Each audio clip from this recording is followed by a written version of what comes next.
Vamos a invitar a subir al estrado como moderador al señor Fernando Carvalho. Fernando Carvalho, te invito a subir. Fernando se ha desempeñado como periodista de Radio France Internacional, ha representado al Perú ante el Consejo Ejecutivo de la UNESCO, estudió filosofía en la Pontificia Universidad Católica del Perú, tiene una maestría de estudios latinoamericanos en la Universidad de Berlín, una maestría de historia en la Universidad de París, actualmente es conductor de RPP Noticias. Te invito a que tomes asiento. ¿Cómo estás, Fernando? También vamos a invitar a subir al estrado para que sea el expositor de este bloque, el señor Diego Macera. Diego Macera posee una maestría en políticas públicas por la Universidad de Chicago, es egresado en economía por la Universidad del Pacífico, actualmente es gerente general en el Instituto Peruano de Economía y columnista en el diario El Comercio. Adelante, señor Macera. Y también vamos a invitar a nuestros panelistas de este bloque. El señor Pedro Olechea se desempeñó como ministro de la Producción, fue presidente de la Sociedad Nacional de Industrias, también ha sido director de la Corporación de Desarrollo y Explotación Minera, Cordemin, presidente ejecutivo de la comercializadora del Marañón, Codelma, y director gerente de Minera El Futuro de Ica. Fue director de Viña Atacama y actualmente es congresista de la República. Está con nosotros también el señor Olechea. Los invito a que vayan a tomar asiento en sus posiciones. Y luego está con nosotros también el señor Juan José Garrido, graduado con honores como doctor en Management Sciences, PhD en ESA de Barcelona, se desempeñó como director periodístico de Perú 21, columnista de distintos medios escritos y conductor del programa Rumbo Económico en Canal N. También fue director ejecutivo de Soluciones Empresariales contra la Pobreza, así como vicepresidente ejecutivo de la Corporación Infarmasa. Actualmente es director del diario El Comercio. Adelante, señor Garrido. Luego también tenemos con nosotros al señor Francisco Peso Torres, gobernador regional de Ucayali. Se ha desempeñado como gerente general de la empresa forestal Peso SAC y ha laborado también en la empresa Consultores y Constructores JPNR-EIRL. Dedicado a la actividad política por más de 20 años buscando el desarrollo regional. Adelante, señor Peso. También está con nosotros el señor Luis Torres, ingeniero industrial por la Universidad Nacional Mayor de San Marcos, desarrollado labores en ámbitos públicos y privados sobre la implementación de políticas y programas en materia de comercio exterior. Estuvo a cargo de la Dirección Nacional de Comercio Exterior del MINCETUR y actualmente es director de promoción de exportaciones de PROMPERÚ. Adelante, señor Torres. Y finalmente, el señor Luis Salazar, quien se ha desempeñado como gerente general de la Sociedad Suizo-Peruana de Embutidos S.A., director de Parrillas Peruanas S.A., presidente de la Sociedad Nacional de Industrias y actualmente gerente general de Construcciones Metálicas Unión y director de la Sociedad Nacional de Industria. Dejo entonces al señor Carvalho para que se encargue de la moderación.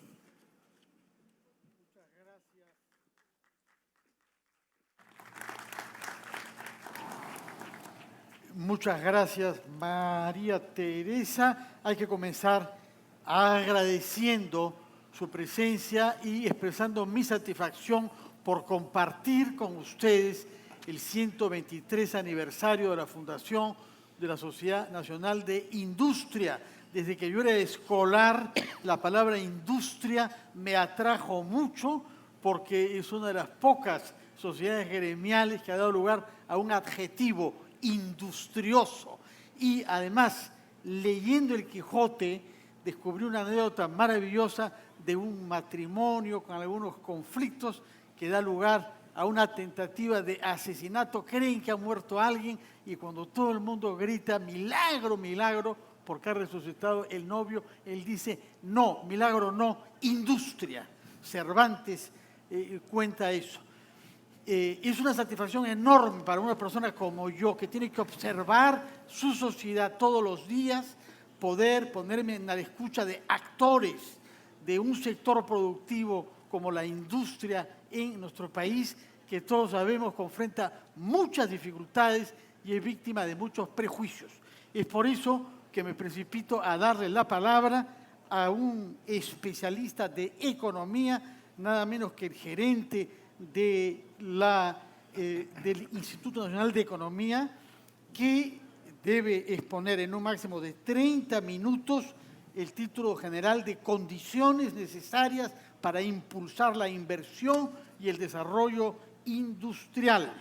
30 minutos a Diego Macera, que luego será replicado por nuestros 5 invitados que presentaremos en su momento. Diego Macera, dispones de 30 minutos. Gracias. Gracias, Fernando, por la presentación. Gracias a la sociedad por la oportunidad de exponer ahora. Dado que me han robado ya un par de minutos, Fernando será tan amable de darme unos 5, 10, 15 más. Me han dicho que no más de 30, así que en 45 yo lo acabo seguro. La presentación, no sé si la pueden poner, la presentación que les traigo estructura un poco el ambiente de negocios en general y dentro de lo posible vamos a hablar también en particular del sector industrial. ¿Okay? Entonces, voy a tratar de correr lo menos posible para dejar algunos puntos, por lo menos los esquemáticos, muy claros. Esta es la estructura general de la presentación. Esta es la estructura general. Hay un triángulo, yo veo un triángulo de pendientes dentro de la estructura del sector público principalmente, pero donde también hay responsabilidad privada. Y creo que el triángulo, vamos a decir que se compone de una sección que es reforma del Estado, reformas económicas y fortalecimiento de la afección ciudadana, que tiene que ver ya con el componente político. Vamos a empezar, estas todas tienen una interrelación entre sí. No podemos empezar una y dejar la otra de lado. Necesitamos de avanzar todas al mismo tiempo porque si no en realidad no estamos yendo a ningún lado. Hay una relación de interdependencia entre todas estas, entre los tres vértices del triángulo de pendientes. Vamos a empezar por reformas económicas.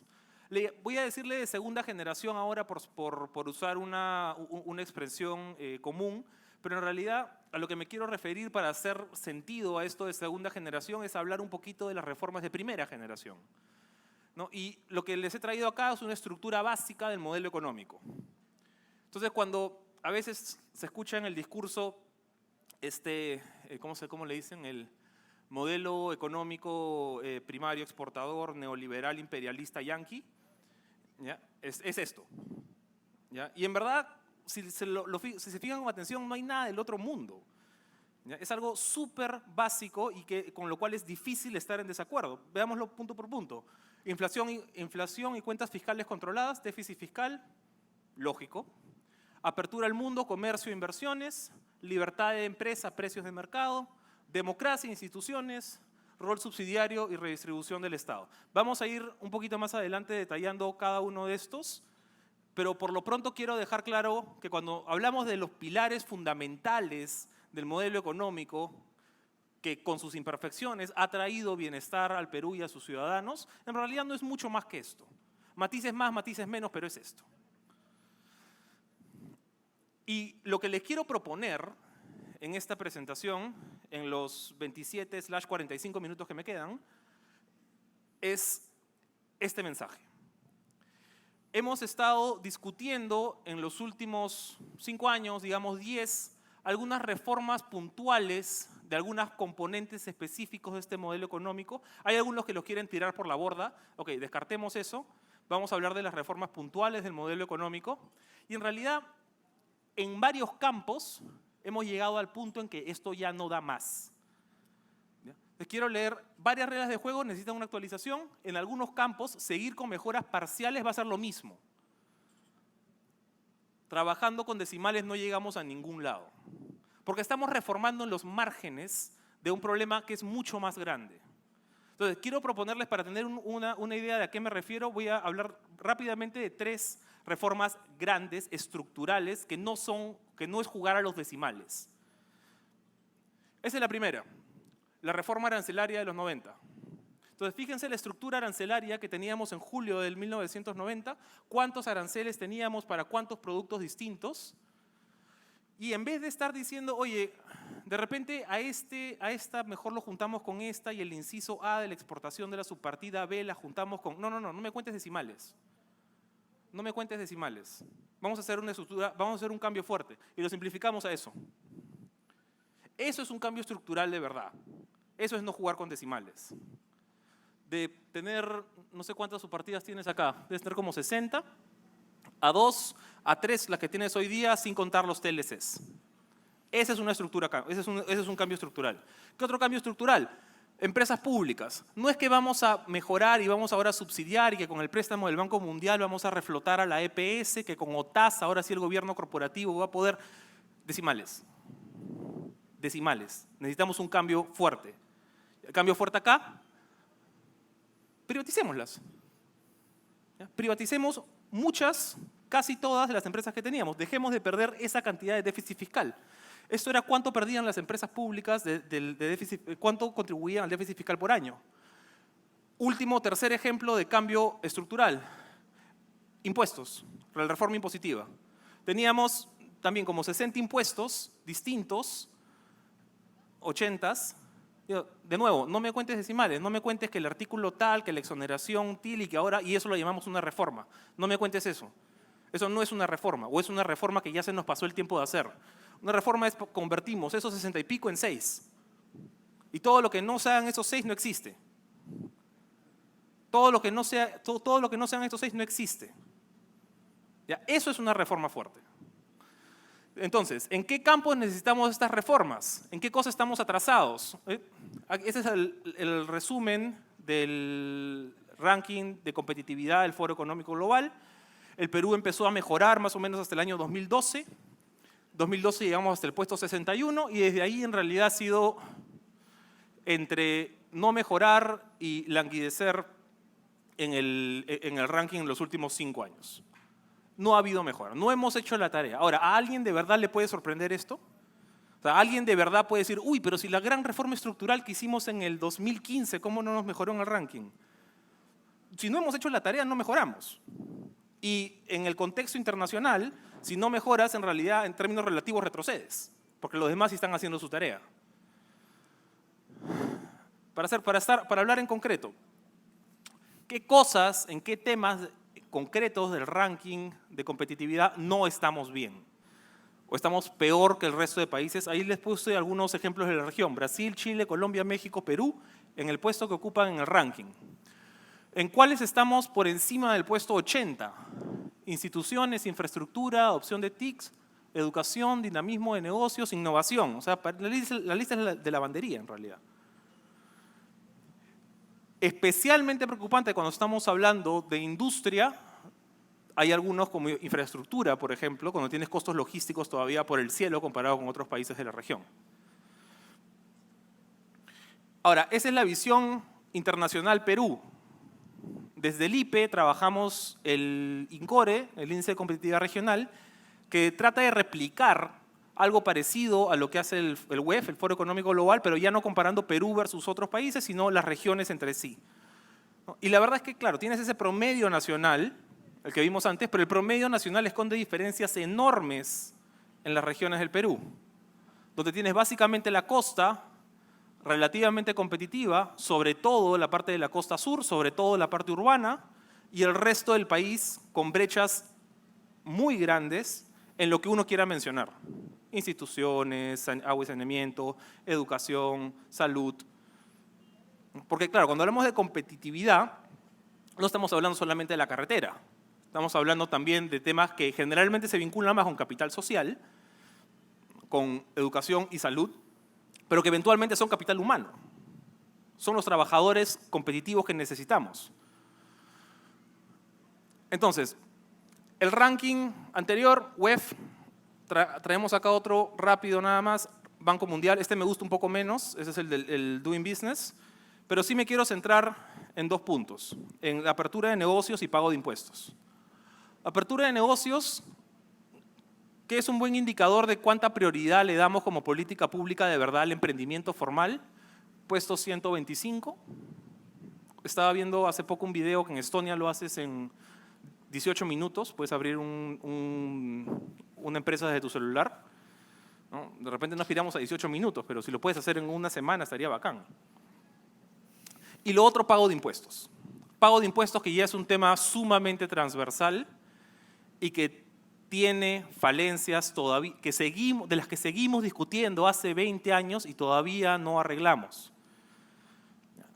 En la estructura actual del sistema impositivo, tienes que en muchas empresas, el proceso de pagar impuestos cuesta más que el pago de impuestos en sí. La SUNAT ha hecho este trabajo con ayuda del IFC, ¿no? Y lo que sale es, oye, para un buen rango de empresas de MIPES, tu contador promedio cuesta más o menos 200 soles al mes y para pagar de impuestos 20 soles o 50 soles. O sea, te cuesta más el contador que el impuesto. Y eso sin contar además lo que le cuesta a la SUNAT recaudarlo. A la SUNAT le cuesta también más recaudar el proceso de recaudación de ese impuesto que los 20 soles que recibe. El costo del auditor, etc. Entonces, es una pérdida de eficiencia social por todos lados. ¿Eso significa que no deberíamos pagar impuestos? Bueno, de repente no. Pero a como lo estamos haciendo, valdría la pena preguntárselo. Esta es la distribución. Además, hemos hecho un menjunje con la manera en que distribuimos el pago de renta a distintos tipos de empresas. Este gráfico me lo he robado de la SUNAT, por eso está tan difícil de leer. ¿Qué cosa grafica este cuadro? Lo que quiere decir es cuántas empresas hay en cada una de las escalas de facturación, ¿no? Medidos por UITs, y a qué régimen de impuesto a la renta corresponden. Entonces, primero es complicadísimo. Ya todos podemos estar de acuerdo con eso. Es enrevesado. Y un sistema de impuestos enrevesado es un sistema de impuestos que no sirve y que además se presta a evasión y arbitraje. Entonces, eso es punto 1. Punto 2, fíjense el extremo derecho, menos del 1% de empresas está en el régimen general. Entonces, yo no sé qué clase de régimen general es aquel en el que están menos del 1%. Es el peor nombre que le pueden poner. ¿Qué lo hace general? Si menos del 1% está ahí. Y en la parte más, que son para los que facturan más de 1.700. Y en la parte de más atrás, en la primera parte, tienes los regímenes especiales, ¿no? El RUS y el RER, en estos que pagan pues 20 soles o 1.50 de 1.5% de la facturación. Y estos espacios que efectivamente se han creado para favorecer y hacer más simple el proceso de pago de tributos de la MIPE, pero que en realidad han servido en muchos casos para complejizar más el régimen, el código tributario y dar un montón de espacios para arbitraje y para premiar el enanismo. Para hacer más atractivo quedarme chico que crecer. Este es uno de los 40 ejemplos. ¿Ya? Pero esta estructura tributaria de impuesto a la renta es insostenible. Ahora, ¿cómo lo corriges? Ahorita tienes millones de personas en el RUS y RER. Y digo personas porque la mayoría de empresas son personas naturales con negocio. ¿Cómo lo corriges? Ese es el dolor de cabeza ahorita del MEF. Pero que tienes que modificar esto, tienes que modificarlo. Y hacer una línea simple como funciona en la mayoría de países de pago de renta. Ok. Eso respecto de lo tributario. Y respecto de lo tributario solamente para hacer un puntito especial que no quisiera dejar de mencionar es la incertidumbre, fuera de lo complejo, la incertidumbre que te genera la SUNAT. Si le agregas ahora todavía la norma, la antielusiva que han aprobado hace poco, los espacios de interpretación, de discrecionalidad que tiene la SUNAT para sancionar son grandes. ¿Cómo los va a usar? No necesariamente es tan mal que tenga esos espacios. El problema es si tiene las capacidades institucionales para usarlos bien. Y ahí está el reto grande que se nos está entrando desde básicamente el año pasado a la administración tributaria. Le hemos dado una bazuca, ojalá la sepa usar. Ok, productividad. Esta es una escala para empezar a hablar un poquito después de laboral, de cuál es la contribución de la productividad laboral al crecimiento. Primero por región, vemos América Latina está hacia el final. El Perú aquí no es la excepción. Esto es un periodo 2000-2010. Y más interesante me parece quizá el gráfico que está a su derecha. Lo que relata eso es la baja productividad del trabajador promedio peruano en comparación con un promedio OCDE. Estamos hablando de 60% menor. La utilización del trabajo, 10% mayor, un poquito más. La productividad del trabajador, 60% más baja. En parte, vamos a contar la historia laboral ahora, en parte porque tienes varias limitaciones a la contratación formal y al crecimiento de las empresas. Entonces, lo que les traigo acá es la distribución de la antigüedad de las normas laborales. ¿No? Tienes algunas que van desde el 63, en realidad hemos encontrado algunas que están incluso desde antes, ¿ya? Algunas que se contradicen entre sí. Y si nosotros sumamos las del compendio de normas laborales, van a ser más o menos 1.400 páginas. Le metemos normativas, van a llegar más o menos a 2.000 páginas. Y si le quieres meter código tributario, estaba conversando con algunas personas de la SUNAT la semana pasada, le dije, oye, para laboral son más o menos 2.000 páginas que tendrías que leerte si quieres leerte la regulación laboral. Muchas contradictorias. ¿Y para tributario cuánto sería? Y en la SUNAT me dicen, mira, justo yo alguna vez hice ese ejercicio, me decía la persona, y en la SUNAT calculamos que había discrepancia, pero entre 5.000 y 15.000 páginas. Entonces, si quieres terminar de leerte la normativa laboral y tributaria, en un caso exagerado vas a terminar en 20.000 páginas, vas a terminar, no sé, en un par de años, 3, 4 años, para empezar a aprender la normativa. Entonces, claro, con ese tipo de regulación, ¿quién se anima a hacer empresa formal? Acá varios, pero… El tema principal, y si yo hay una lámina que quiero que quede clara y que destaque es esta. Ya, para mí, el tema principal de la baja productividad del Perú es esta estructura de trabajo que tenemos. O sea, casi 70% de las personas en microempresas y luego un valle en pequeñas y medianas y 1 de cada 5 en las empresas grandes. Entonces yo sé que hay una política y parte del evento es la promoción de la productividad de las microempresas y ciertamente es uno de los caminos. Uno de los caminos es la mayor productividad de las microempresas, que no es solamente, como decían en el panel anterior, no es solamente parques industriales. Parques industriales es una herramienta, ¿no? Pero parques industriales tiene que venir con, oye, ¿cómo mejoramos el acceso a financiamiento? ¿No? ¿Cómo mejoramos la seguridad jurídica? ¿No? ¿Cómo conectamos cadenas de proveedores? ¿Cómo le damos infraestructura para que pueda sacarse un producto sin que les cueste 50% más que en el puerto de Chile? ¿No? La estrategia de mejora de productividad en las MIPES es integral. Y es necesaria porque tenemos el 70% de la población ahí. Ahora, dicho eso, hay una segunda ruta que es complementaria. Y es, no podemos tener a esta cantidad de personas en MIPES. Yo no conozco, de repente por ignorancia, pero yo no conozco ningún país que haya transitado al desarrollo con una estructura parecida a esta.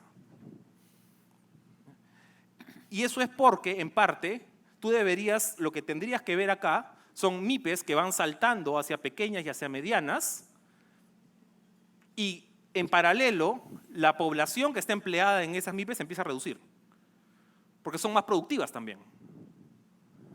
Entonces, el paso complementario es, oye, ¿cómo facilitamos también el crecimiento y absorción de capital humano de parte de las empresas que ya son grandes, que ya están consolidadas, que ya pagan buenos salarios, en las cuales ya hay una línea de carrera? ¿Cómo facilitamos esa absorción de gente? Y parte del problema, que insisto, es la parte tributaria y laboral. Perdón, y claro, el gráfico de la derecha es la productividad del trabajador de la microempresa comparada con la empresa grande. Entonces, claro, el reto 1, incrementar la productividad de la microempresa, y reto 2, tener a más gente produciendo en pequeñas y medianas, en paralelo que crecen las más chicas. Esto es un ejercicio, si estamos hablando de costos, sobre costos laborales. A la mano derecha tienen cuál es el costo promedio no salarial, digamos, podrías interpretarlo como sobrecosto, no es exactamente lo mismo, de algunos países de la región, ¿no? Perú más o menos el doble que Chile. Ahora, más interesante a mí me parece el ejercicio que tenemos a la mano izquierda, que es una simulación de un pago de salario mínimo a un trabajador, digamos, en el régimen general. 930 soles, vamos a sumarle la asignación familiar, vacaciones gratis, salud, bonificaciones ordinarias, CTS. ¿Cuánto tiene que desembolsar el empresario para cubrir esa vacante de salario mínimo? Más o menos 19 sueldos. 19 sueldos del año. Entonces, cuando hablamos del salario mínimo, que solamente es 930 y subirlo al 10%, ese es el cálculo que tenemos que pensar, ¿no? ¿Cuáles son los sobrecostos atados al salario mínimo? No es 930 por 12. Y cuando hablamos también de la microempresa, ¿cuánto les va a costar? ¿No? Por 12, por 15, ese es el número real. Eso es lo que tiene que desembolsar el empresario. Eso es cuánto como mínimo tiene que ser productivo esa persona empleada. Vamos a pasar. Listo. Para ir cerrando el tema laboral, tienes la parte de salario mínimo, tienes la parte de sobrecostos y tienes un componente importante de rigidez también. Esto es más una discusión entre contratos temporales versus contratos a tiempo indefinido. Y en realidad lo que tienes es que desde el fallo del 2001 del Tribunal Constitucional, lo que se ha disparado son los contratos temporales, ¿no? Esa es la distribución de la incidencia de contratos temporales en el Perú es de otro mundo, comparado con el resto de países de la región. Básicamente porque, como se sabe, el TC del 2001 decidió que la compensación adecuada contra el despido arbitrario básicamente es la reposición del trabajador y no el pago de una indemnización, o que el trabajador puede optar por cual quiere. Ok, entonces ese es el primer vértice de la presentación y tengo unos 40 minutos más. Sí, Listo. Sí, 9 minutos. Los siguientes van a ser más cortos, se los prometo. Reforma del Estado. Esto es el Estado. Esa es la administración del Estado en el mapa electoral provincial y el mapa electoral distrital del 2018.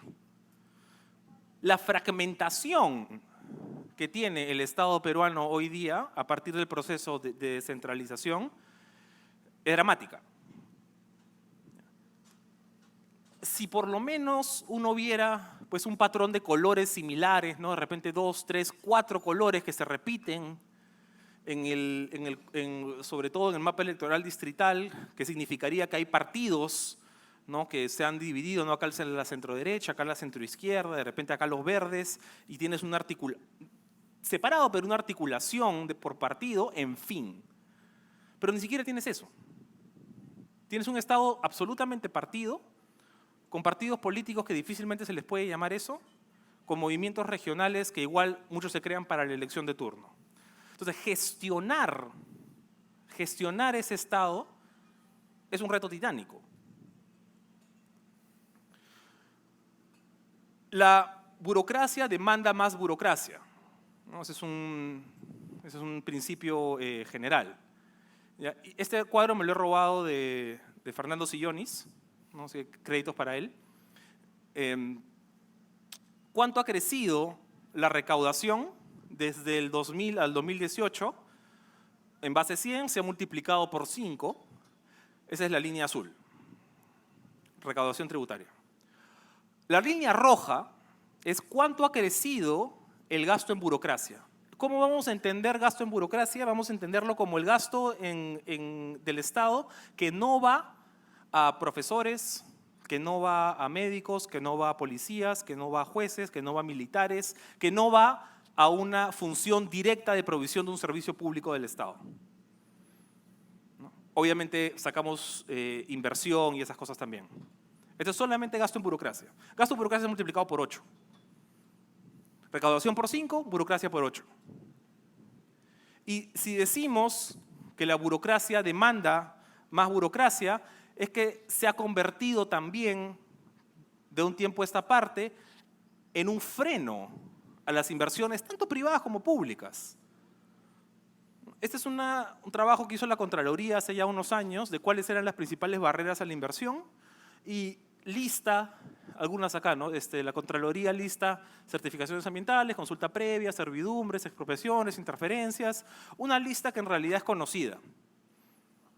En realidad, el punto que falta ahí es la Contraloría misma.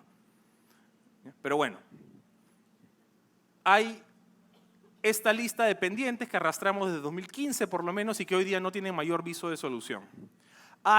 Yo tengo cierta confianza en que el plan de infraestructura que va a presentar el gobierno dentro de poco empiece a lidiar con alguno de esos temas, pero vamos a ver. Solamente a modo de ejemplo, encontramos un flujograma del mismo trabajo de Contraloría del proceso de los pasos para una inversión en hidrocarburos. No nos entró en una sola diapositiva, así que la pusimos en 3. ¿No? Son 46 pasos en general. ¿No? El CIRA, cada uno dependiendo pues, de Petroperú, del Ministerio de Cultura, de las municipalidades, del ANA. ¿No? Esto sigue así, esto sigue así, esto sigue así, sigue así. Algunos de estos se han consolidado ya en el SENACE. Ahora, el problema es que el SENACE igual no tiene las competencias para dar el permiso para eso. Entonces, es una ventanilla única, pero que igual tienes que ir a consultarle a todos los demás. No termina por cumplir una función eficiente. Este es el proceso de hidrocarburos. Hablemos de otra inversión totalmente distinta. Vamos a abrir un mall. Este es un cuadro preparado por Semana Económica. Vamos a suponer un mall de 50 millones de dólares de inversión. ¿Cuánto tiempo nos vamos a demorar en aprobarlo siguiendo los pasos que nos exige la normativa? Más o menos 7 años. El estudio de impacto vial nomás se puede tomar casi un año. Entonces, claro, con ese tipo de cronogramas, ¿a qué inversión le interesa entrar? Pensemos en la línea 2 del metro. Pensemos en cuánto tiempo se ha demorado en adjudicarse la PETAR del Titicaca. ¿Cuánto tiempo se va a demorar en ejecutarse, si eso es lo que se ha demorado en adjudicarse?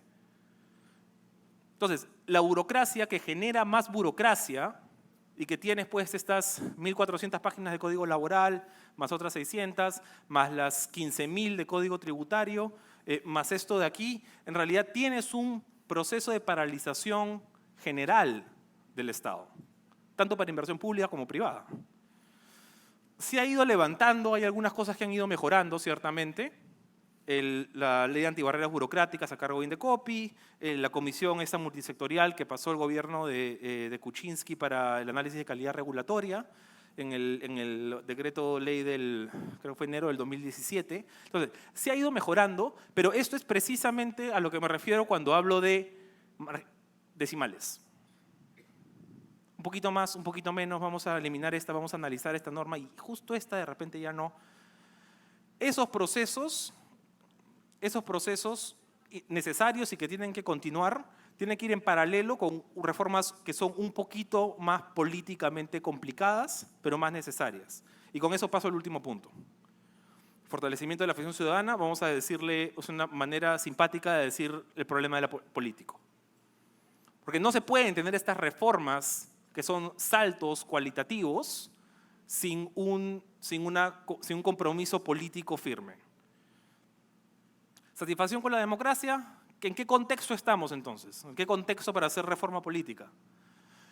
Perú, penúltimo país de la región, no, antepenúltimo, según el Latinobarómetro, 11% de satisfacción con la democracia, que es la respuesta, que la cantidad de personas, el porcentaje de personas que han respondido que están muy satisfechas o más bien satisfechos con la democracia, 11%.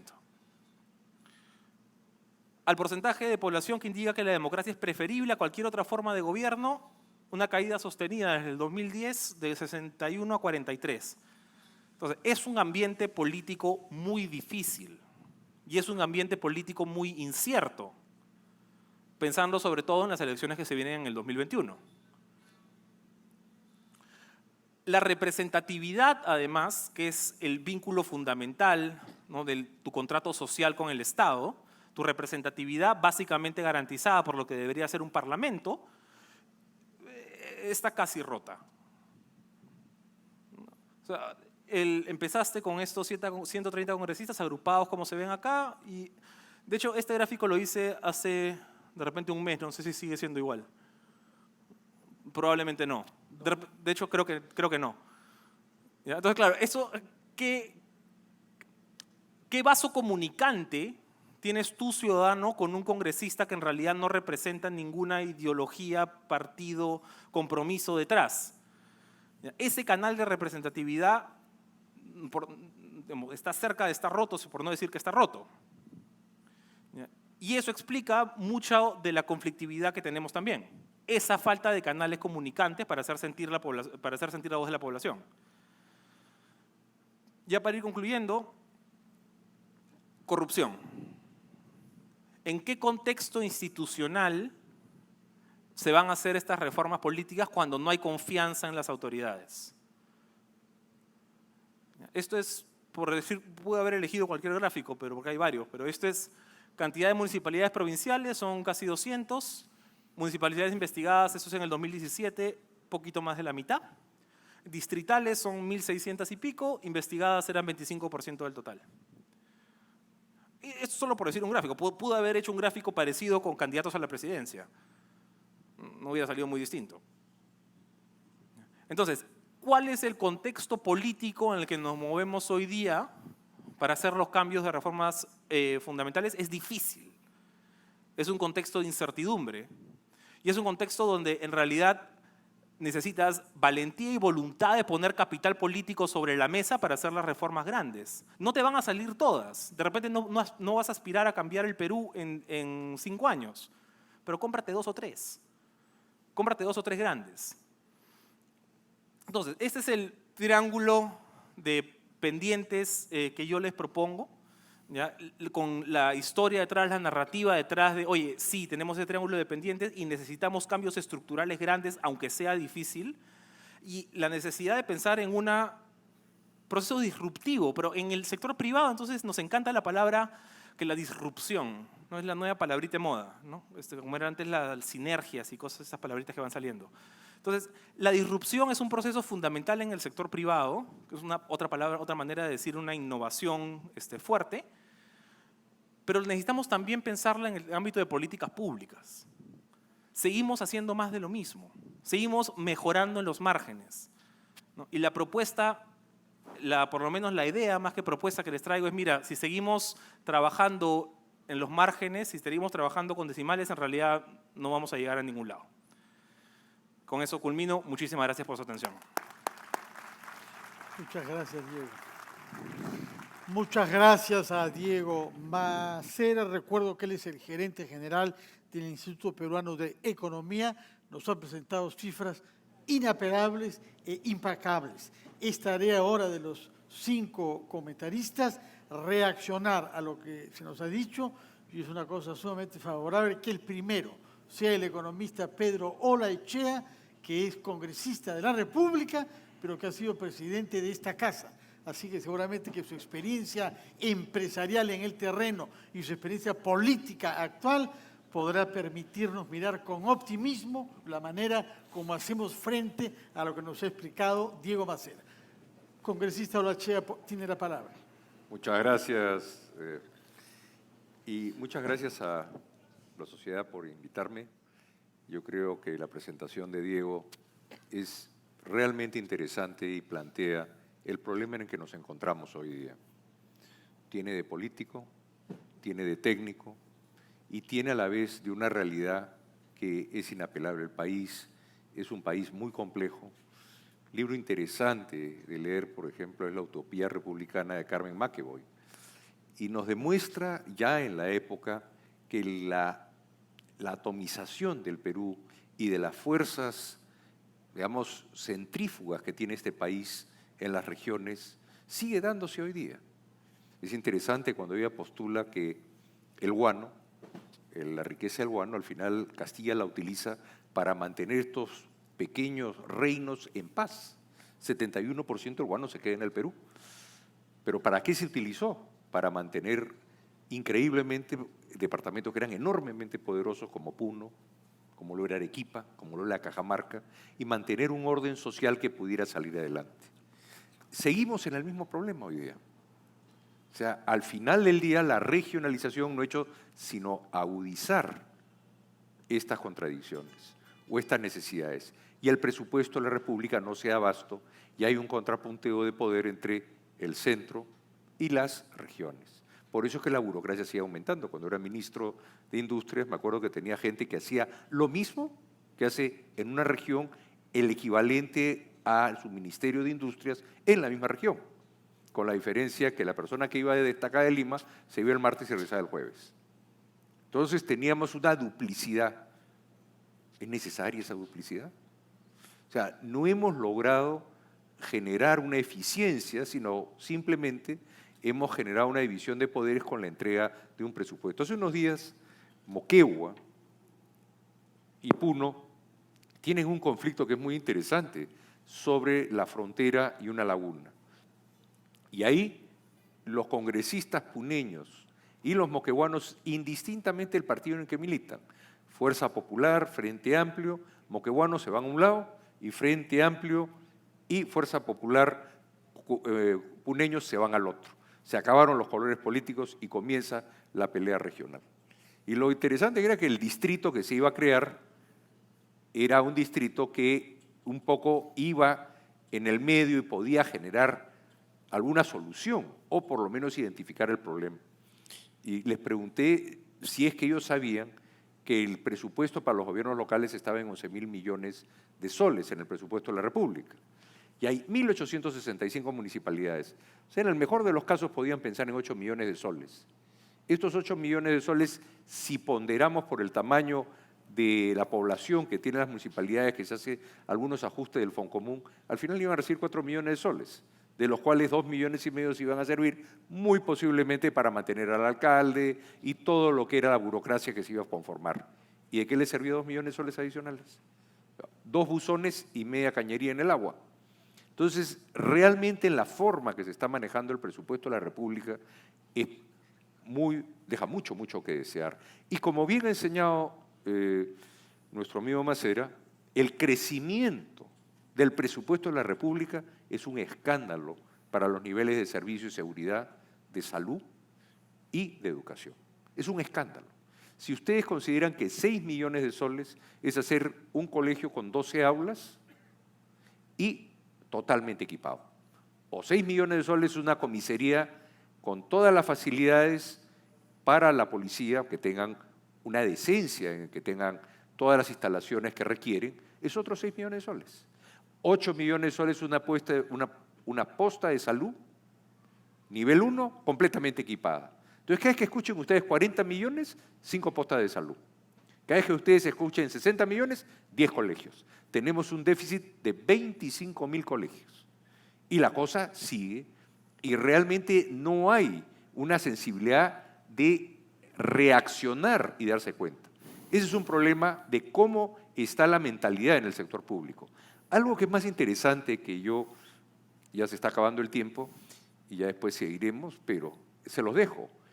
Hoy día, para la mayoría de los congresistas existen varios sectores. El sector trabajo, el sector estatal, el sector educación, el sector exportaciones y entre ellos el sector producción. O sea, no hay una conciencia clave que hay un sector que genera los impuestos para que todo el resto pueda funcionar. Entonces, es en esta confusión de ideas que nos debatimos y que finalmente no hay una voluntad de darse cuenta de la traba que genera toda la legislación hecha. Hemos nosotros legislado 3.650 leyes, Argentina en el mismo periodo 365. Bueno, creo que el tiempo se me acabó, esto es para poder hablar en extensión, pero acá hay una confusión de roles y una confusión de qué cosa es lo que va a sacar el país adelante y a la vez una ansiedad de poder que no deja que el país pueda organizarse de manera efectiva y usar sus excedentes para salir adelante o recuperar el camino que hemos perdido. Muchas gracias. Muchas gracias, congresista Pedro Laechea. aunque ha sido usted cruel también de hablar de esta confusión de roles que domina la vida pública. La palabra la tiene durante 5 minutos el economista Juan José Garrido. Él es director del diario El Comercio. A ese título une sus funciones de analista político y de ensayista. Le agradezco en particular que esté presente hoy, porque es un día de duelo para el diario El Comercio y para el mundo de la creatividad y el pensamiento en el Perú, por el fallecimiento de quien fuera, hasta los 100 años de edad, director general de este diario, el doctor Francisco Miro Quesada. Muchas gracias por su presencia, gracias, Fernando, Juan José Garrido. por las palabras. Bueno, es difícil no estar de acuerdo con la presentación de Diego, ¿no? Todos esos números y estas estructuras que nos ha presentado, en verdad, se puede resumir de una manera muy simple, ¿no? El crecimiento hace muchos años no es un tema de debate, de grandes cuestionamientos filosóficos o teóricos, ¿no? El crecimiento son básicamente 4 cosas, ¿no? La primera es la facilidad de hacer negocios, ¿no? Que uno pueda empezar un empréstito poniéndose de acuerdo con una persona de una manera rápida, sencilla, de manera formal. Así como debe ser fácil empezar un negocio, debe ser fácil cerrar un negocio. Es bueno que los activos vayan hacia actividades productivas y eficientes y no se pierda el tiempo en actividades ineficientes. Lo segundo es una estructura institucional que permita que estos acuerdos, estos empréstitos funcionen, lo que básicamente se resume en un respeto mínimo a la propiedad privada y a las relaciones contractuales, ¿no? Cuando una persona queda con otra, que haya pues un conjunto de instituciones que velen que esas cosas se hagan y que se respeten además no solo las transacciones, sino los procesos en compra-venta, ¿no? Lo tercero es que el gobierno y las instituciones del gobierno protejan a esta economía empresarial de buscadores de rentas, ¿no? Que una persona haga un negocio y no tenga el miedo de que va a venir a robarle un delincuente en la noche o que al día siguiente lo van a extorsionar en la mañana. Y en cuarto lugar, e igual de importante, es que toda la sociedad y las instituciones de alguna manera promuevan la innovación, ¿no? Que las personas hagan mejor las cosas de un día para otro. Esto es algo que funciona en donde lo pongas a probar, sea en Asia, en África, América Latina, donde sea, ¿no? Entonces, el Perú, cuando uno mira estas 4 cosas tan sencillas y tan básicas, abrir y cerrar negocios, abrir es más o menos fácil, cerrarlo no tanto, podría ser mucho más sencillo, ¿no? Pero a partir de ahí todo es un desastre, ¿no? Las instituciones que deben de proteger la propiedad privada y los acuerdos contractuales no existen. Somos un país donde florecen los buscadores de renta.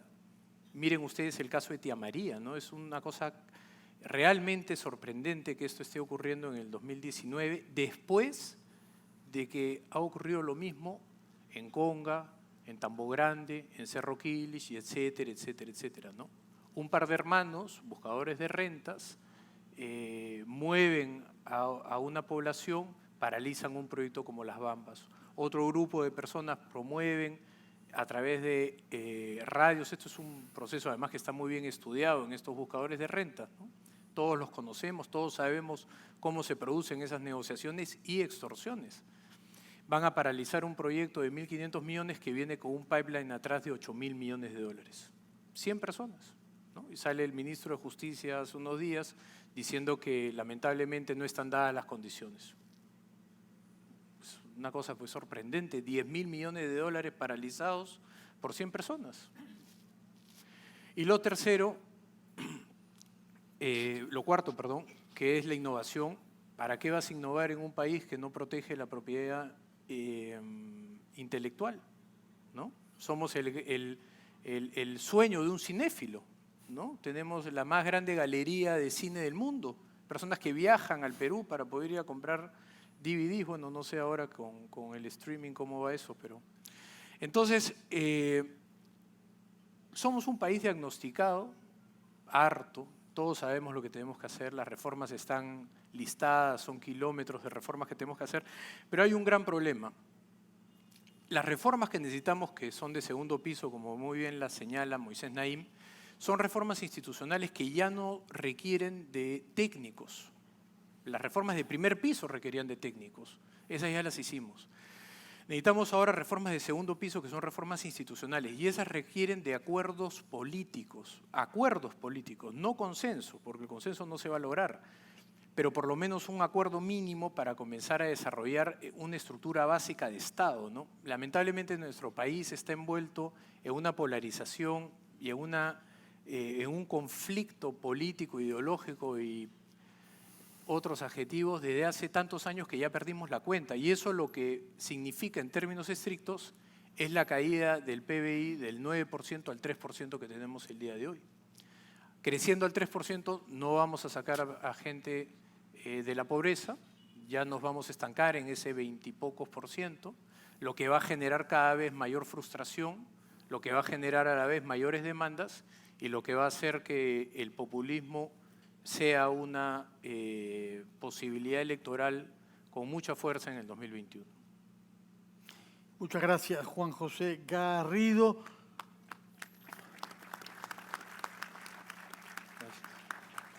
Gobernador Francisco Peso, usted es un empresario de la selva peruana que ha sido elegido hace poco más de 5 meses a la cabeza de una región en la que todos ciframos muchas esperanzas. Ha escuchado, como nosotros, al expositor y a los 2 primeros panelistas.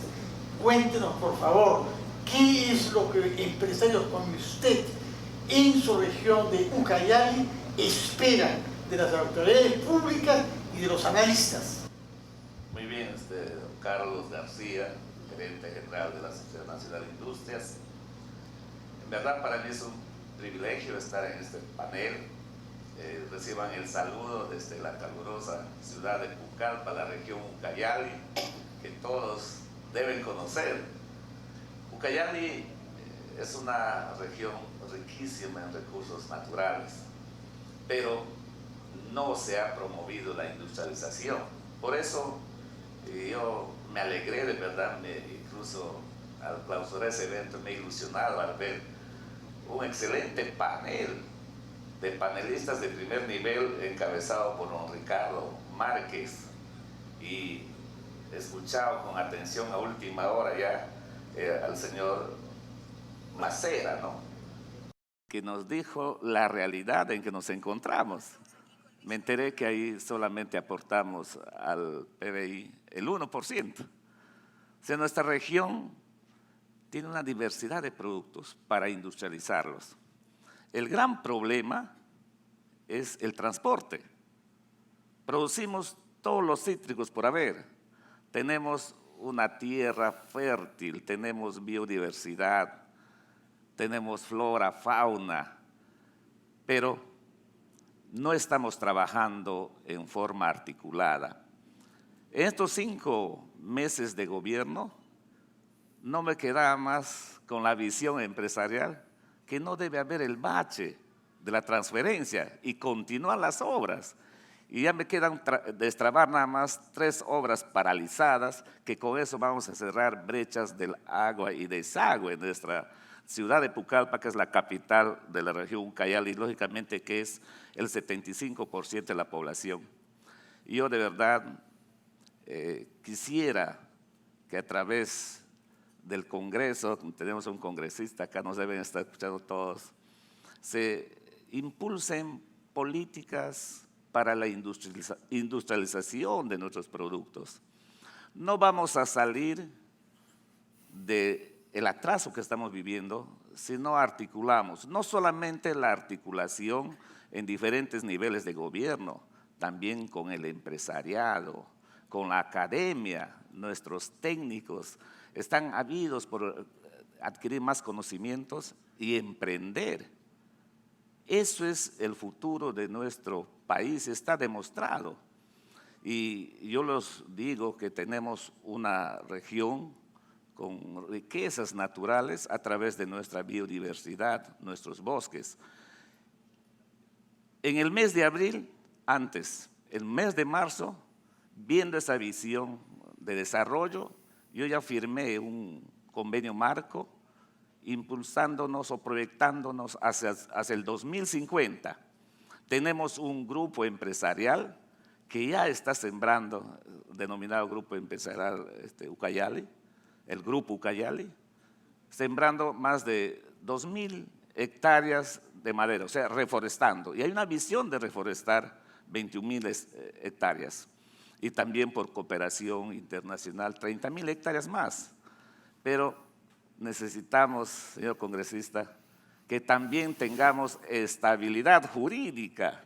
Cada año o cada 2 años nos amenazan en quitarnos la ley que promociona la inversión en la Amazonía peruana, la promoción de la inversión en la Amazonía peruana, que es la 27037. Seguro a fin de año otra vez vamos a estar con ese problema. No, si no hay estabilidad jurídica, ¿qué empresario va a invertir? Entonces, se ha puesto tan atractivo nuestra región para la inversión. Tenemos proyectado, ya hemos firmado una carta de intención de la integración con el hermano país del Brasil, que se encuentran ahora. Ayer y hoy día estuvimos con ellos viendo sobre la integración y a través, puede ser en algunos lugares carreteras, pero la vía férrea que debe unirnos a 2 hermanos países que por años vivimos juntos como siameses pegados de espalda y tenemos una gran riqueza con nuestra biodiversidad, pero a la vez también tanta pobreza, porque ahí en esos bosques viven nuestros hermanos indígenas, poblaciones campesinas que tienen una gran pobreza. Y esa riqueza no la estamos explotando, solamente estamos viéndolos. Nuestro recurso hídrico, que es una gran riqueza, de verdad es muy poco el tiempo, y les digo que la región de Ucayali ahora tiene una visión de desarrollo a través de nuestros recursos naturales, pero hay que industrializarlos y unirnos, no solamente con Ucayali, sino con todas las regiones juntos, la Sociedad Nacional de Industrias, la academia y los gobernadores regionales. Muchas gracias. Muchas gracias, señor gobernador regional de Ucayali. La palabra la tiene Luis Torres por 5 minutos. Yo preciso que él es director de promoción de exportaciones de ProPerú. Tiene un sector público que va bien. El año pasado hemos batido récords en exportaciones tradicionales y no tradicionales.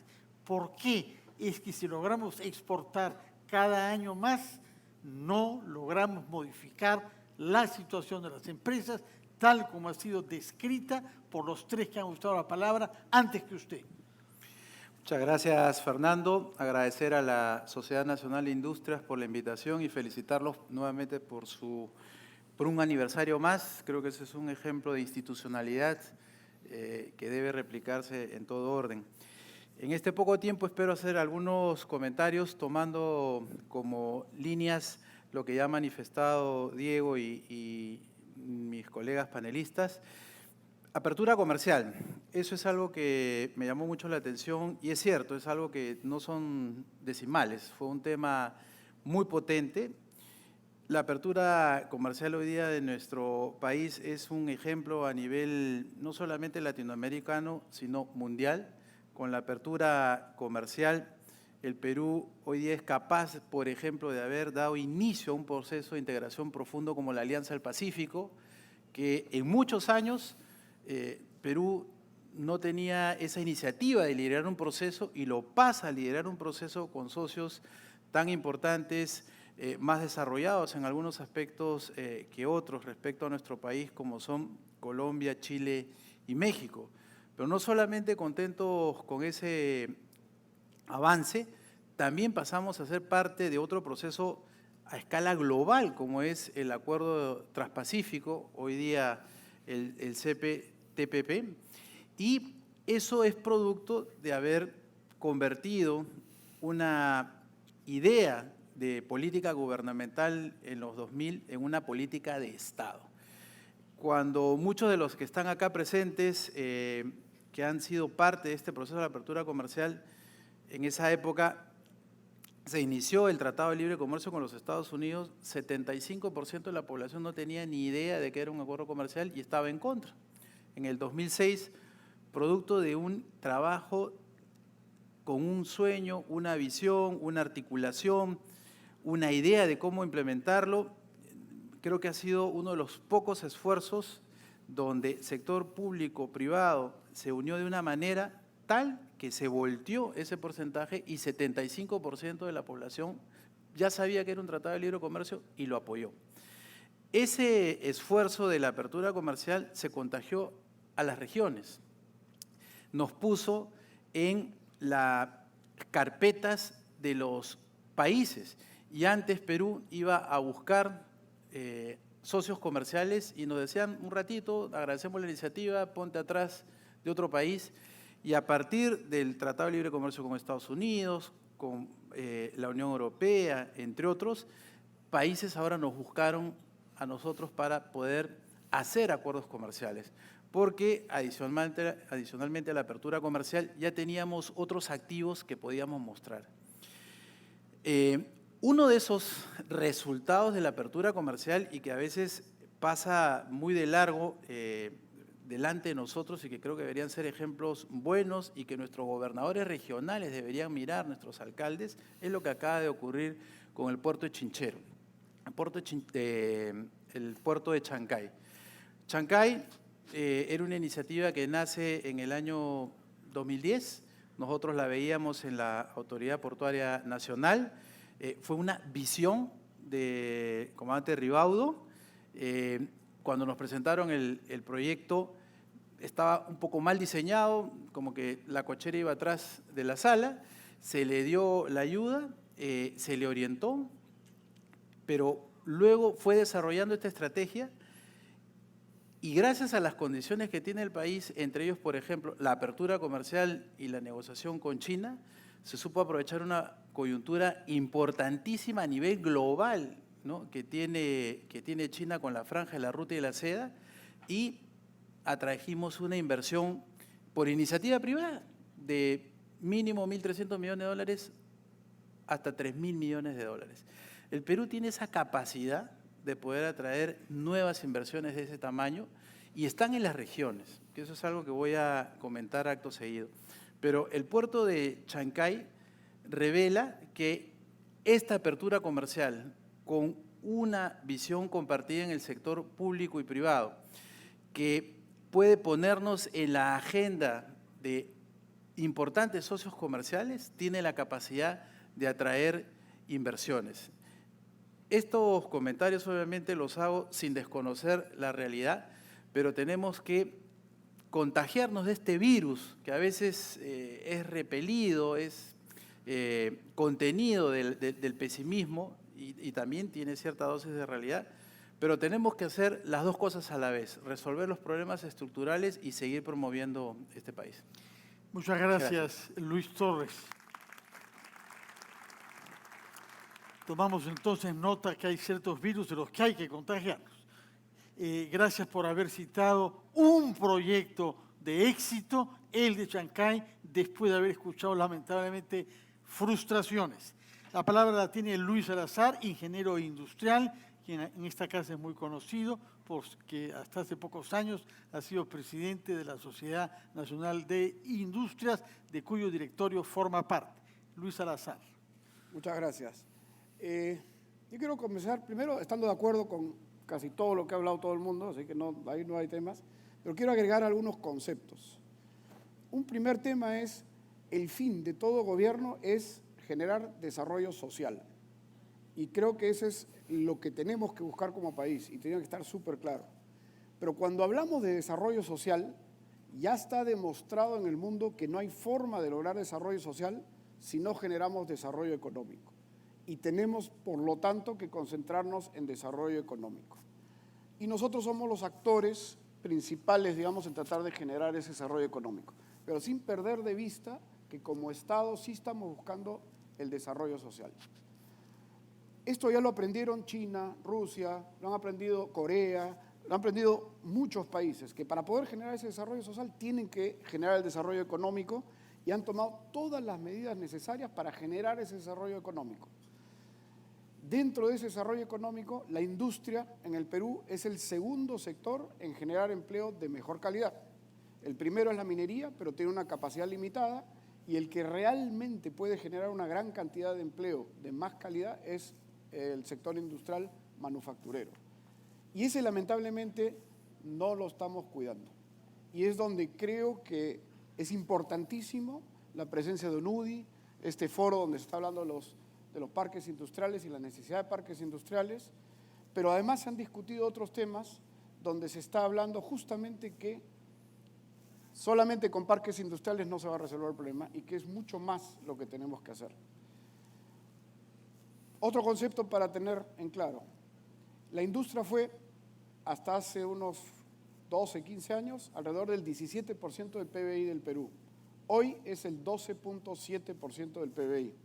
Si Estados Unidos, Inglaterra, Francia, Corea, Japón, todos ellos se han dado cuenta, China, se han dado cuenta que a través del desarrollo industrial es que van a generar el desarrollo económico para generar el desarrollo social, estamos yendo por el camino equivocado. Y creo que eso es muy importante que lo rectifiquemos, que lo cambiemos.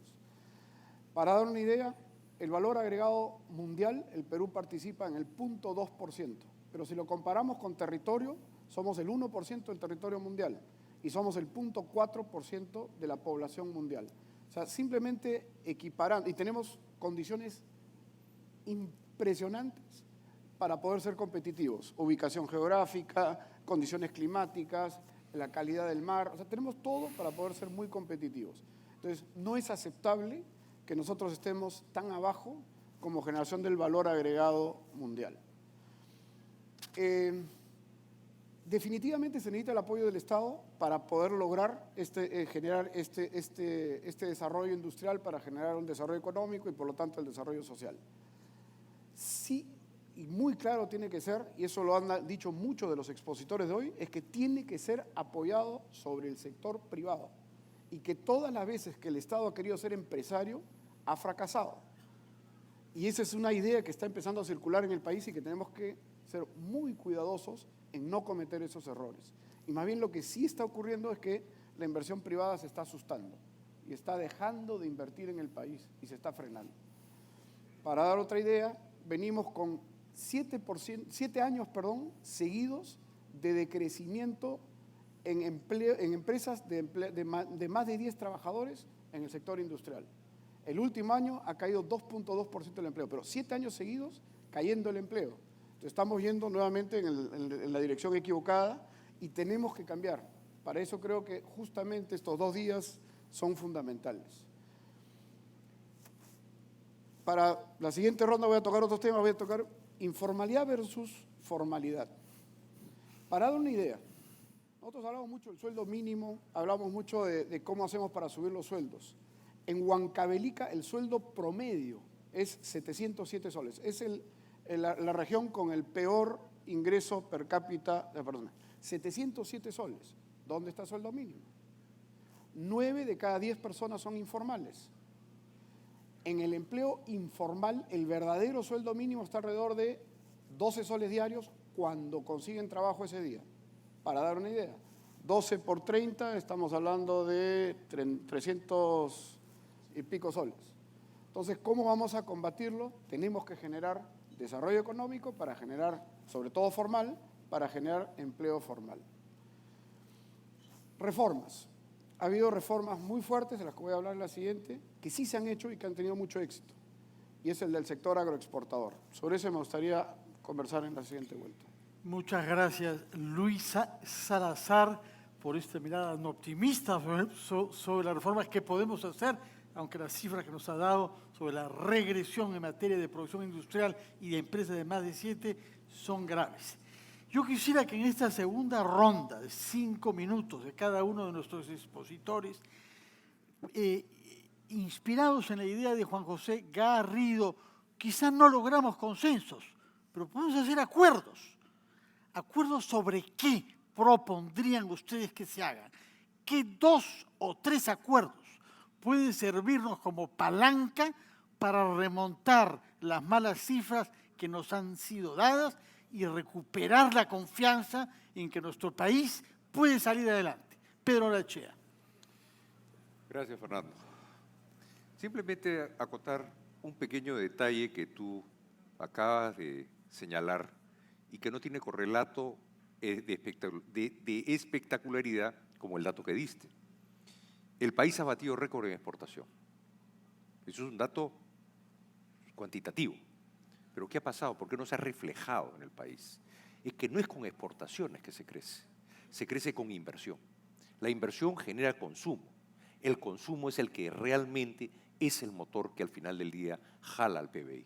O sea, si no somos conscientes de los drivers que van a llevar a la mejora social, como bien indica Lucho, es un tema que nosotros desarrollamos en esta casa, que es el índice de progreso social, que es desarrollado por Stiglitz, Amartya Sen, que son no necesariamente gente que está a favor de la globalización, tienen grandes críticas. Y esos factores sociales fueron llevados a la práctica por el profesor Porter y el profesor Stern. Y ellos te dicen exactamente, sin crecimiento el desarrollo social es imposible, es como pedalear en una bicicleta y pretender dar la vuelta. Entonces, ¿qué pasó? ¿Por qué la exportación no dio el resultado? En la campaña política que acabamos de vivir, que nos tiene en la situación que estamos, se decía que el boom exportador era como el boom del caucho. Y no lo ha sido. En la exportación nosotros decíamos, no es el driver. El driver lo que lleva al progreso social es que venga e invierta en el Perú. Gente que genere nuevos puestos de trabajo, que no decrezcan los puestos de trabajo. Pero para que esto suceda tiene que haber tres cosas muy simples. La primera, un marco en el cual sea que atenerme. No puedo estar todos los días con un cambio de reglas. O sea, salgo a jugar fútbol, me dicen, perdón, no son 11, son 10. Ahora esto no es foul, esto sí es foul. Ahora vamos a jugar sin arquero. Entonces es imposible hacer inversiones de largo plazo. Hoy día esto lleva un agravante, que es la tecnología.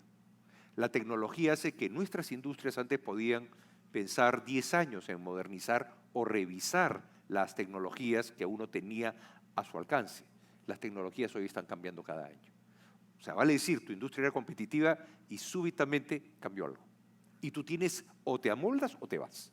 Entonces, la velocidad cada vez es mayor y cada vez tenemos un Estado más paralizado y que cree que es en el gasto público que está la salida. Que es el gasto público que muchas veces, como dije en mi participación anterior, lo que termina dando es una tranquilidad política de momento. Es una especie de, digamos, analgésico para evitar encarar el problema que bien nos ha señalado Fernando.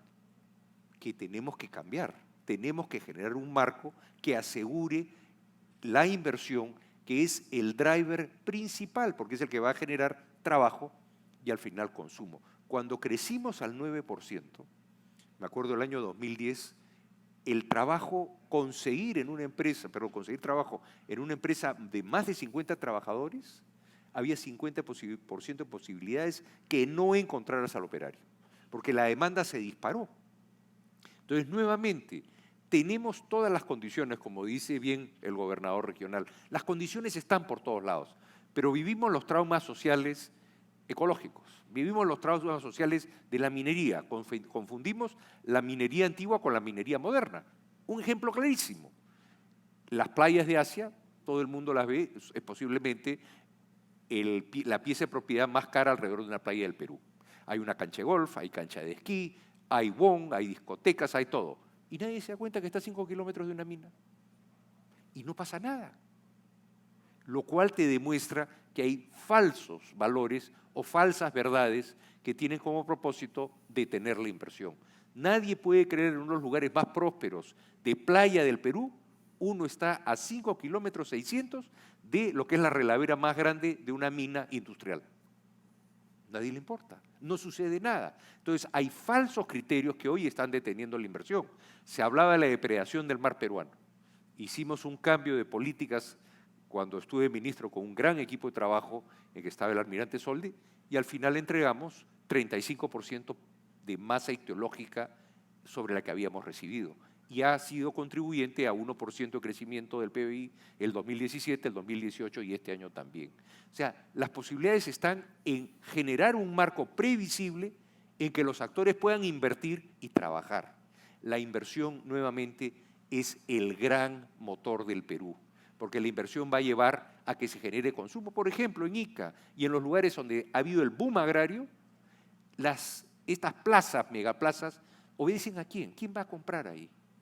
Son los obreros que hoy día tienen un bienestar. O sea, dicen que el salario mínimo es 800, 950 soles, pero hoy estamos hablando de 1.600 soles, más beneficios si quieres que trabaje. Entonces, al final del día, ¿qué ha generado esa demanda? La inversión. Esa demanda que ha generado inversión ha generado el consumo. El consumo ha generado la nueva construcción de malls, el nuevo desarrollo inmobiliario y así sucesivamente. Entonces, mientras que el Perú no priorice esta variable inversión, vamos a seguir teniendo problemas. Y la variable inversión tiene de una cosa muy, muy simple, reglas estables y claras, nada más. Muchas gracias, congresista Pedro Nolachea. Si me puedo permitir preguntarle a Juan José Garrido, si es cierto lo que nos ha dicho el congresista, ¿por qué es que no se prioriza? ¿Qué duda cabe? ¿Qué obstaculiza que se priorice la inversión como el factor principal para el desarrollo económico y social? A ver, uno de los riesgos en los que podemos caer en este tipo de reuniones empresariales es que hablamos en términos macro y se entiende todo en términos macro. Veámoslo en términos micro. Cada minuto, cada 1.1 minutos nace un peruano en el Perú, ¿de acuerdo?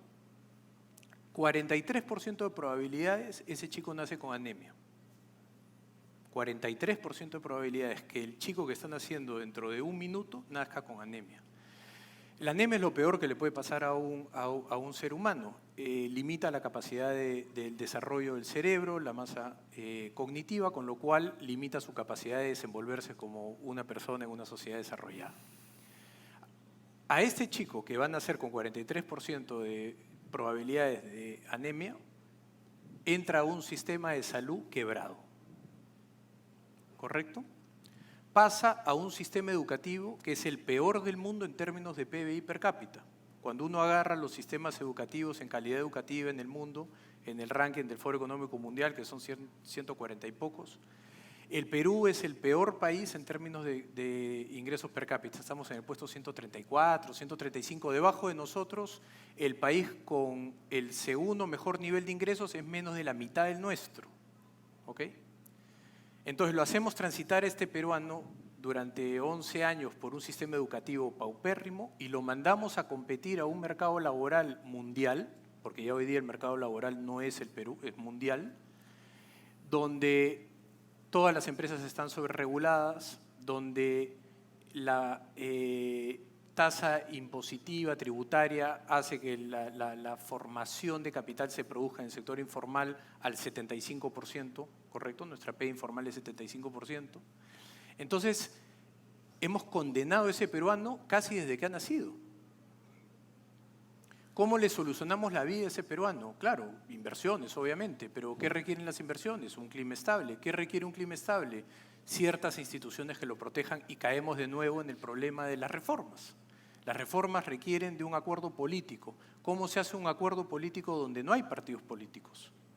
Ahí está la clave. La primera reforma que necesita el Perú es una reforma de los partidos políticos que permita hacer reformas adelante.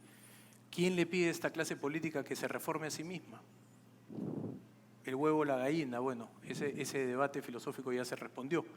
Pero nadie puede responder bien cómo vamos a salir de este entrampamiento. La situación del Perú es una en la que, por supuesto, cuando uno hace un FODA, todos son fortalezas, ¿no? Un mar maravilloso, una tierra privilegiada en minerales, un capital humano trabajador, un clima fantástico, todo eso está muy bien. Pero entonces, ¿por qué tenemos un sistema de educación como el que tenemos? ¿Por qué tenemos infraestructura como la que tenemos? ¿Por qué tenemos un servicio de salud como el que tenemos? Entonces, entras tú a mirar un poco qué es lo que está en el debate político y empiezan pues las peleas entre progresistas, caviares, liberales, rojos, conservadores. Lo que requerimos de urgencia es un acuerdo mínimo y ese acuerdo pasa por una clase política que tenga por delante esta realidad, ¿no? Pero cuando uno mira pues el Congreso, mira la relación entre ejecutivo y legislativo, la verdad es que da muy pocas esperanzas, ¿no? ¿Cómo se puede producir esa reforma? ¿Cómo se puede producir que los partidos políticos se enfrenten contra esta realidad y contra sí mismos?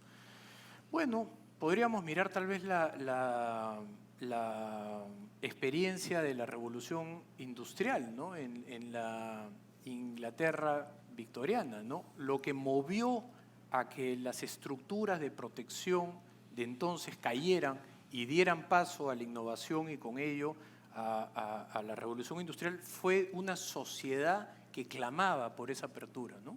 No sé, tal vez depende más de nosotros que de la clase política esa exigencia, no lo sé, pero tenemos que multiplicar los foros donde hagamos esa exigencia, donde la voz de los peruanos se haga sentir, ¿no? Clamando por esta revolución que es predominantemente institucional, pero que atrás tiene la necesidad de una reforma política. Con estos partidos políticos no vamos a poder hacer esa reforma. Muchas gracias, Juan José Garrido. Gobernador regional de Ucayali, usted está acá en la doble calidad de empresario y hombre político de terreno. Cuéntenos, por favor, qué conclusiones saca después de haber oído lo bueno, lo malo y lo feo que, según nuestros expositores, hay en nuestro país. Mi conclusión es de que no solamente, reitero, vamos a trabajar articular los diferentes niveles de gobierno, trabajar juntos con el empresariado, los industriales, la academia. Entonces tenemos que trabajar juntos para que juntos nos tracemos un horizonte.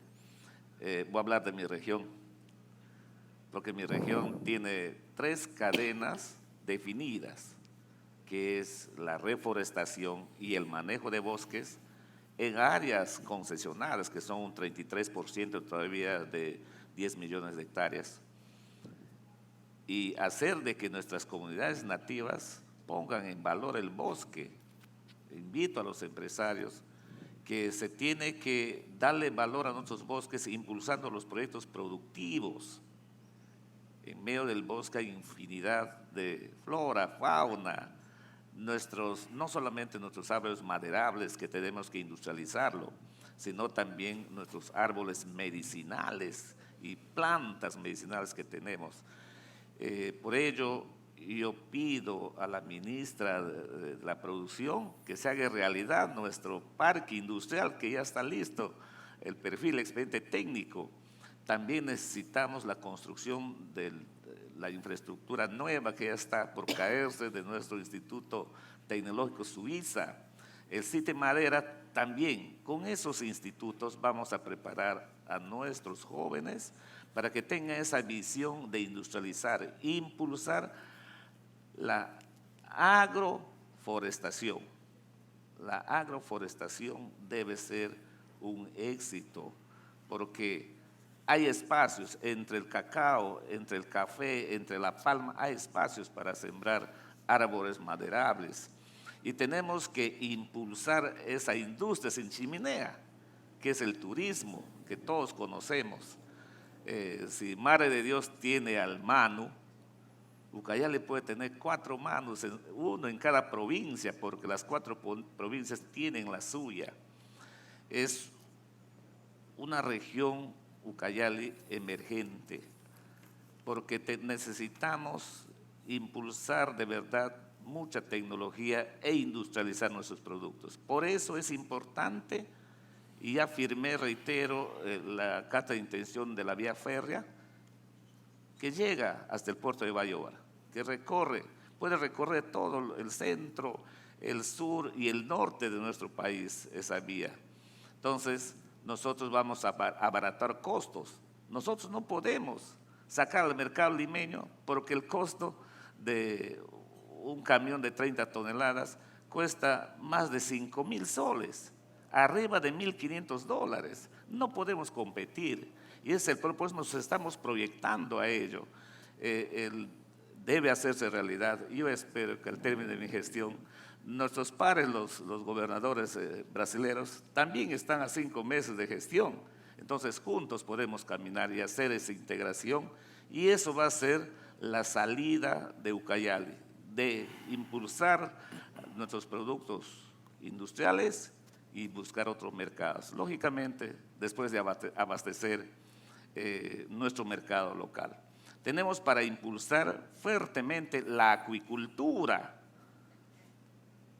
Brasil nos lleva lejos y hay que ver de qué manera, hay que copiar, hay que igualar, hay que pasar, porque tenemos las condiciones. Nosotros tenemos especies como el paiche, la gamitana, el paco, la doncella, que todos conocemos, el tucunaré, que se reproduce en cautiverio. Entonces, yo de verdad estoy muy privilegiado, digo, por ser un gobernador que he tenido esta vitrina para impulsar a nuestra región la industrialización en las regiones. Yo creo que es la solución de nuestro país. Y reitero, para terminar, agradezco a la Sociedad Nacional de Industria que me dieron esta oportunidad y que inviten a los demás gobernadores. Pienso que todos van a tener esa misma visión, que hay que empezar a industrializar nuestras regiones. Y la Sociedad Nacional de Industria la ha puesto en agenda, y eso es bueno. Yo estoy seguro que después de este año que termina, las regiones van a ser más competitivas y eso va a ser el impulso de nuestro país. Muchas gracias. Gracias a usted,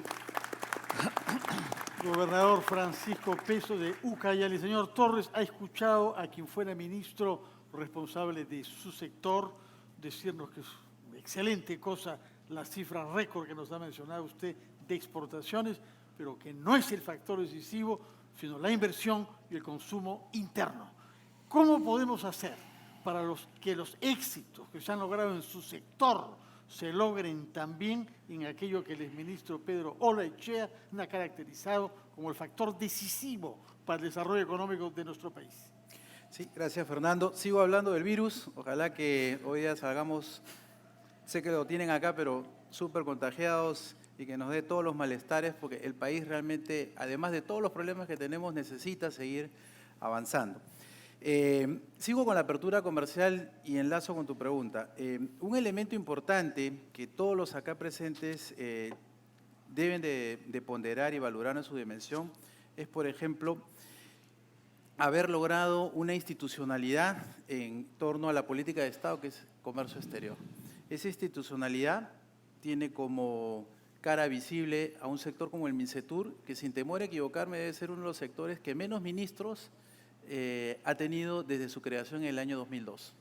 Ha sido destacado hace poco por una nota en un diario de circulación nacional que tanto el Ministerio de Comercio como el Ministerio de Economía han tenido la menor rotación de directores generales.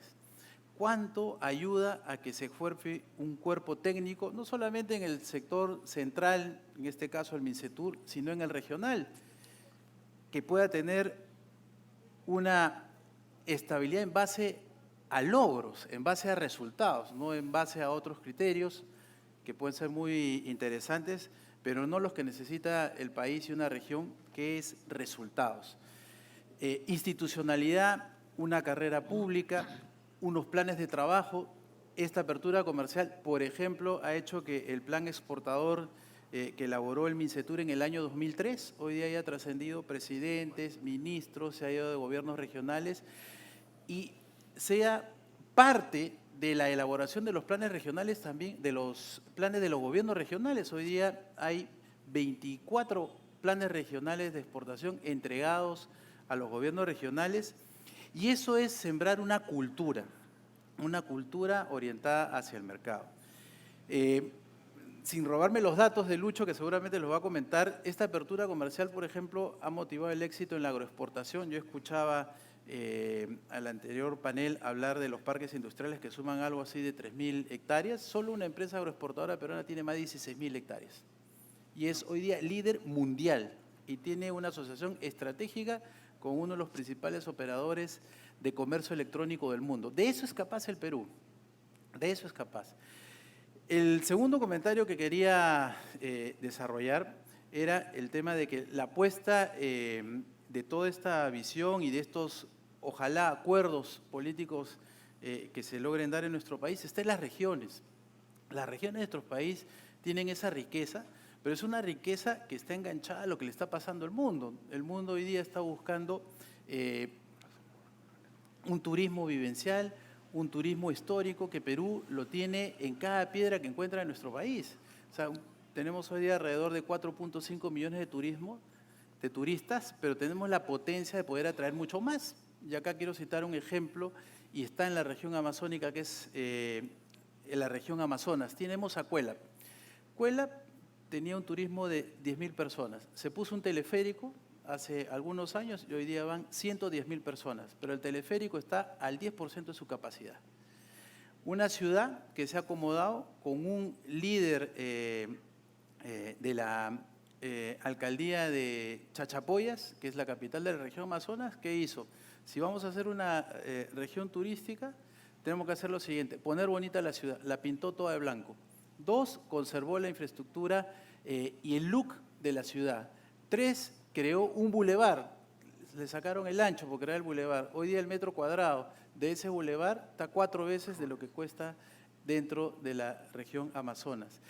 Ordenó la parte de visibilidad comercial. Y así como puedo citar el ejemplo de Amazonas y la potencia que tiene en el tema de turismo, con el aeropuerto, con la infraestructura hotelera, su gastronomía que está por descubrir, está también la región de Ucayali, que el gobernador lo ha destacado espectacularmente.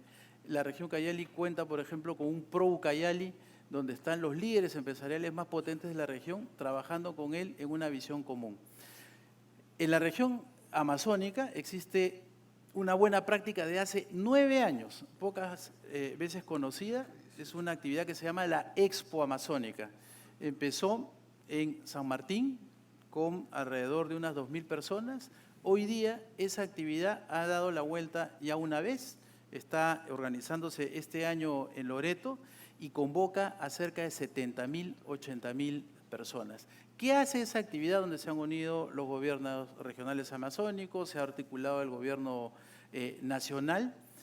Promueve la actividad del microempresario que no le puede vender a Wong, del empresario que tiene su café, su cajao, su paiche, otras actividades con otros mercados internacionales, y por una vez en el año, por 4 días, se juntan todos en una visión para tratar de hacer esto que decía Pedro Laechea, mover la inversión, ¿no? Y ahí todos compartimos esos valores de la inversión, la apertura de mercados.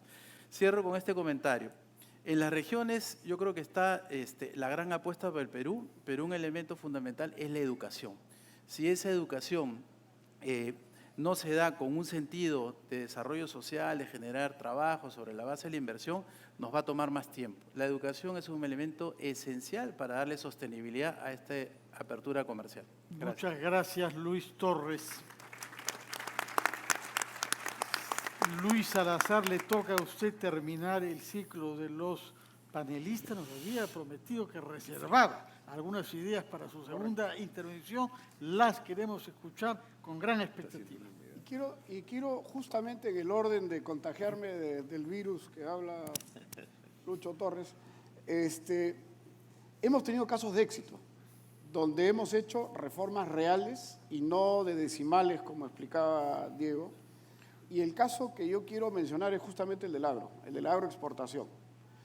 La agroexportación viene creciendo a doble dígito durante muchísimos años, pero se hicieron 4 reformas bien importantes, que nosotros lo llamamos las 4 patas de una mesa, sobre el cual tiene que apoyarse un sector para generar productividad, competitividad y, por lo tanto, desarrollo económico y desarrollo social.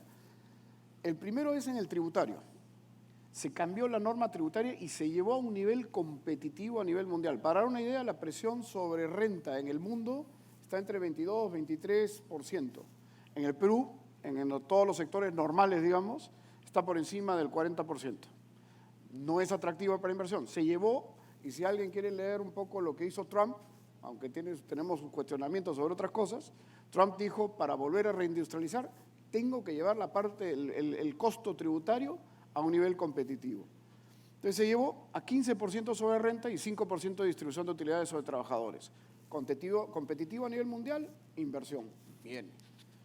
En el tema regulatorio, se simplificó todo lo que era el traer los insumos que se necesitan para el agro, desarrollo del agro. fertilizantes, insecticidas, todo eso con el agricultor importador usuario, que es un AIU se llama. Y simplemente con una declaración jurada, a los 15 o 20 días, trae todos los insumos sin problemas para poder desarrollar la actividad agrícola. Un industrial que quiera hacer lo mismo en el Perú necesita alrededor de 3 años de trámites para que le den el permiso para producir ese mismo agroquímico que el agricultor puede traer en 15 días con una declaración jurada. En lo laboral se redujo el costo de ingreso, y quiero ser bien claro, el costo de ingreso, 15 días de vacaciones, media gratificación y se eliminó la estabilidad laboral. ¿Qué ha ocurrido con eso? Justamente lo que explicaba Pedro. El sueldo promedio ha subido a 1.600 soles. Los trabajadores ahora están exigiendo que los lleven, los traigan, que les den de comer y están exigiendo los 30 días. No por norma, no por ley, sino por generación de demanda de empleo. Y eso se ve en Ica. Cosa muy distinta a lo que yo explicaba que estaba ocurriendo en Huancavelica.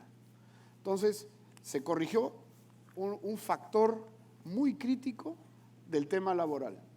Y se trabajó sobre infraestructura. Se hicieron irrigaciones, luego se pasaron o se vendieron al sector privado para que termine siendo administrado por el sector privado, pero se generó 1.600 millones de dólares en inversiones para infraestructura. ¿Qué se logró con eso? Primeros en Palta, corrígeme, primeros o segundos en varios otros, en uvas. O sea, nos metimos en el mundo y conquistamos el mundo. Entonces, lo hemos hecho y lo podemos volver a hacer. Con decisión política, con acuerdos políticos, donde se decidió tenemos que sacar la agricultura adelante. Lo mismo deberíamos hacer con la industria, con el turismo, con diferentes sectores. ¿Qué creo que es la principal reflexión con la que quiero terminar? Hoy se está tratando, a través de contratación del Estado, de sustituir la generación de empleo que debería estar generándose a través de promover inversión y por el sector privado. Hemos aumentado 5 veces la planilla, 5 veces en los últimos 20 años. Y no hemos generado inversión. ¿Qué pasaría si en vez de subir 5 veces la planilla, la subimos 1,5 o 2 lo que necesitamos, y esas otras 3 la destinamos a inversiones que generen, a inversiones en infraestructura, que generen ese desarrollo económico impulsado por el sector privado? ¿Cuáles serían los sueldos de esa gente y cuál sería la situación? Probablemente mucho mejor. Entonces, quiero quedarme con esa reflexión. Y por último, tenemos que ponernos un objetivo ambicioso como país. Un crecimiento de 4% no sirve. Si crecemos al 7%, recién en 22 años, en 15 años en 15 años vamos a lograr la ubicación de Chile, lo que hoy es Chile, sin considerar todas las medidas que hoy están tomando para generar un crecimiento mucho mayor. Si crecemos al 4, no llegamos a ningún lado. Y al 3, que estamos pensando este año, es difícil, pero sí lo podemos hacer.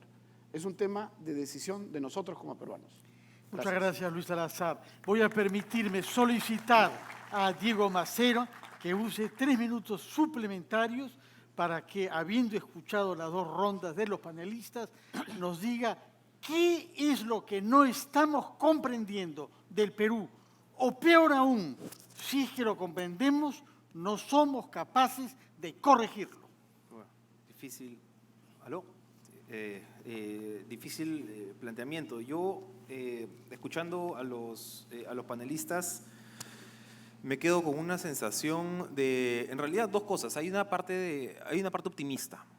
¿Ya? O sea, el Perú tiene experiencias positivas en los últimos años que vale la pena rescatar y de las que hay que aprender, ¿no? Digamos, las 2 grandes experiencias hacia el mundo, las 2 niñas bonitas de la empresa peruana de los últimos años han sido la experiencia de la agroexportación y la minería. ¿Qué lecciones podemos aprender de estas buenas experiencias para replicar en otros sectores? ¿Qué cosa de repente podemos corregir? ¿Ya? Y eso nos debería dar una ruta más o menos ya probada de qué cosa funciona y qué cosa no. Ahora, el tema ahí es el Perú pareciera que a veces se ahoga en un vaso de agua. El Perú no tiene un problema estructural de déficit fiscal, inflacionario, de cuenta corriente, de tipo de cambio, como tienen otros países que efectivamente te limitan a hacer, no puedes hacer política pública porque tienes esas otras restricciones. El Perú no tiene eso. ¿Ya? El Perú, ahí la buena noticia es que en realidad se trata casi solamente de ponernos de acuerdo. Porque los recursos y la posibilidad está. Es cuestión, la buena noticia, de ponernos de acuerdo. La mala noticia es que tenemos que ponernos de acuerdo. ¿Ya? ¿Ya? Y eso tampoco eso hemos probado que en el Perú tampoco es fácil. ¿Ya? Pero eso debería en realidad dar un mensaje más optimista que pesimista, creo yo, porque las facultades están, las experiencias están. Y en realidad es casi inconcebible que por diferencias en realidad menores, por trámites menores, por cosas que deberían ser relativamente fáciles de solucionar, no caminemos. Eso es el mensaje optimista que quería llevar. El otro mensaje es un poco más antipático. Y es un mensaje un poco más de mea culpa, que yo siento a veces que falta del sector privado, de la tarea que tenemos que hacer desde este lado de la cancha para facilitar políticas públicas productivas. Entonces, en el pasado hemos tenido un sector privado a veces demasiado cómodo con el sector público. Hemos tenido a veces un sector privado rentista, mercantilista, pero hemos ido superando esa fase. Hoy tenemos un sector privado que, si bien usa cada vez menos esas prácticas, todavía no se compra, en mi percepción, todavía no se compra las políticas de competitividad que le corresponden y que le corresponde incentivar en el sector público. Hablemos de la mina, que puede o que debe tener una visión compartida de desarrollo con el gobierno regional. Y, oye, acá está, te voy a ayudar a hacer tu plan de desarrollo de competitividad de largo plazo. Cómo desde las empresas promovemos los pilares estructurales del modelo que han dado crecimiento al Perú. Cómo desde las empresas defendemos el modelo. Todavía la visión siento en el sector empresarial, y por eso felicito mucho este foro de la Sociedad Nacional de Industrias, porque rompe justamente con eso. ¿Ya? Todavía desde el sector empresarial estamos mucho mirando, oye, ¿qué le afecta a mi empresa en mi bottom line? ¿No? ¿Eso me va a perjudicar? ¿Eso me va a beneficiar? Sí, no, entonces lo apoyo o no lo apoyo. ¿Ya? La visión conjunta de, oye, necesitamos un país competitivo en general como apoyo al sistema institucional para realmente defender los pilares, eso todavía está ausente, ¿no? Y en esa misma nota es que felicito este esfuerzo y en general el trabajo de la Sociedad de Industrias para darle algo más de institucionalidad fuerte a este país que tanto le falta. Muchas gracias, Diego Macera. Gracias también a Pedro Lachea, a Juan José Garrido, a Francisco Peiso, a Luis Torres y a Luis Salazar. Gracias a la Sociedad Nacional de Industrias por acogernos, por promover este diálogo y que vivan los 123 años de su historia. Muchas gracias.